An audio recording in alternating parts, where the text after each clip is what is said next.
Ngayong araw nga ni Ho ay maaga ko nagising dahil bubuksan ko na lahat yung mga nabili kong parcel. Ito nga yung sinabi ko sa vlog ko na may darating pa akong ibang parcel. Ang ganda nga akong pumunta sa lamesa kung anong pwedeng makain. Sakto nga may dala si mama ng pansit kaya naman ito na lang yung kakainin ko.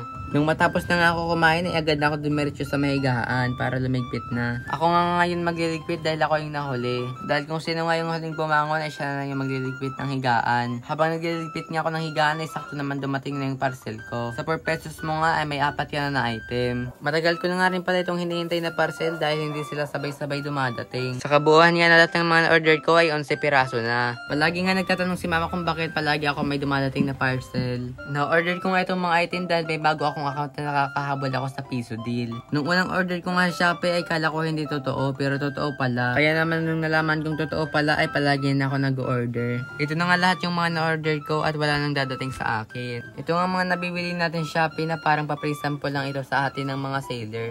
Kaya naman nung nakuha ko na lahat ng mga parcel ko, tara buksan na natin. Hi guys, dumating na yung parcel ko na inaantay ko pa kanina pa.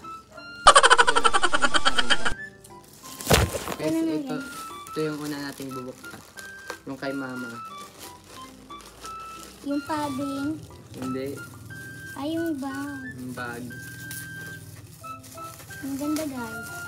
Pero maliit lang siya. Oh my god. Wala guys. Gold. Ito siya. Next, ito naman yung akin, yung ilaw.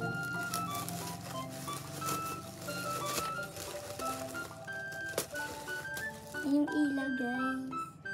Lahat na binubuksan ko ay puro lang piso, guys. Yan na guys yung ilaw. Hindi na guys. Ayun. May ako na. Tignan natin buksan. Wala pa yata siyang battery. Dumidikit siya. Lubat. Next, ito yung padding ni mama na order. Padding. Yan guys. Yan. Ang liit. Ay, baka siya. Last guys, ito ang organizer na binili ko. Talagang piso lang. Yan na guys. Wow. Laki. Uy. Inaayos pa siya. Kami pa pala yung mag-assemble. Ang laki niya. Guys, i-assemble lang namin to. Bye-bye.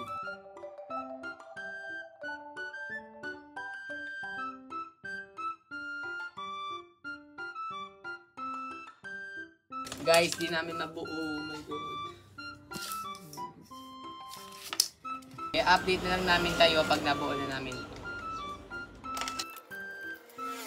Habang binubuo nga namin ito ay nanonood na rin ako sa TikTok. Kasi di ko nga magets yung mga nasa instruction. Kaya nung nanonood kami sa TikTok ay paunti-unti na namin itong nabubuo. Madali lang pala siya buuin pero di ko talaga magkayong nasa instruction. Ito nga nabili kong organizer ay may kasama ng screwdriver. Pagbuo na nga lang yung kulang nito. Kaya naman nung nakukuha ko na yung pagbuo nito ay pinatuloy ko lang. Matagal nga rin yung pagbuo nito, parang nagbubuo ko lang ng puzzle.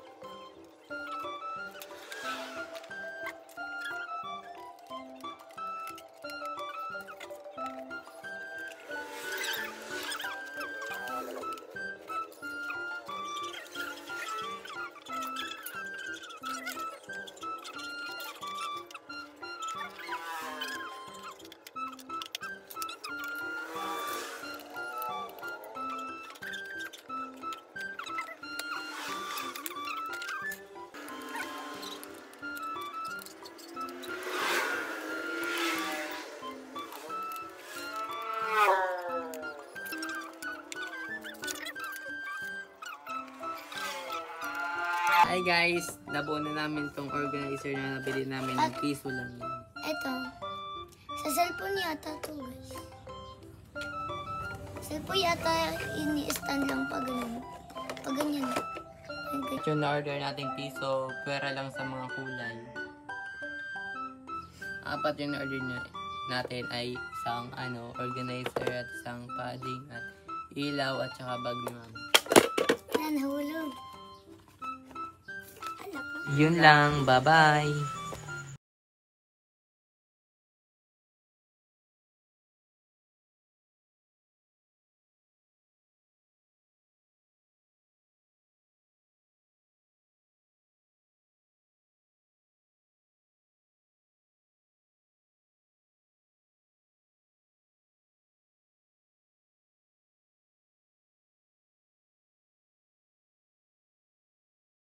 Yun lang. Bye-bye.